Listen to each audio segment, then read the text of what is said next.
രാജ്യസഭയിൽ സർക്കാരിന് ഭൂരിപക്ഷമില്ലാത്ത സാഹചര്യം കോൺഗ്രസ് മുതലെടുക്കുന്നുവെന്ന ആരോപണം ബി.ജെ.പിക്കുണ്ട്.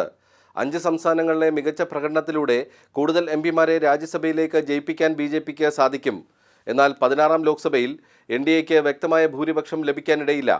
എ.ഐ.ഡി.എം.കെ, ബിജു ജനതാദൾ തുടങ്ങിയ കക്ഷികളുടെ പിന്തുണയോടെ കോൺഗ്രസിന്റെയും ഇടതു പാർട്ടികളുടെയും എതിർപ്പ് മറികടക്കാൻ ബി.ജെ.പിക്ക് കഴിയും. അടുത്ത കൊല്ലം ഏപ്രിലിലാണ് മായാവതിയുടെ കാലാവധി തീരുന്നത്. യു.പിയിൽ നിന്നും വീണ്ടും ജയിച്ചു വരാൻ ആവശ്യമായ എം.എൽ.എമാർ ബി.എസ്.പിക്കില്ല. ആകെ 19 സീറ്റാണ് മായാവതിക്ക് ലഭിച്ചത്. സമാജ്വാദി പാർട്ടി പിന്തുണയ്ക്കുന്ന സാഹചര്യത്തിൽ മാത്രമേ മായാവതിക്ക് വീണ്ടും രാജ്യസഭയിലെത്താൻ സാധിക്കൂ. ഇക്കുറി 10 പേരാണ് യു.പിയിൽ നിന്നും വിരമിക്കുന്നത്.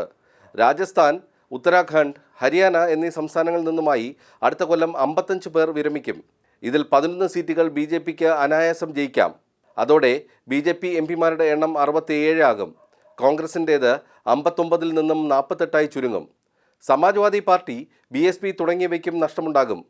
ആദ്യമായി ആം ആദ്മി പാർട്ടിയിൽ നിന്നുള്ളവർ രാജ്യസഭയിൽ എത്തുന്നതും അപ്പോഴായിരിക്കും.